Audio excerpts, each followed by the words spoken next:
Denize ay vurmuş bana ne, gün doğmuş çiçek açmış bana ne.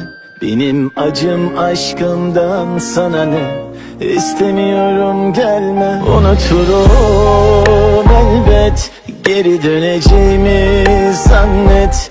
Ben de bittin artık sen, hesabını Tanrı'ya ver.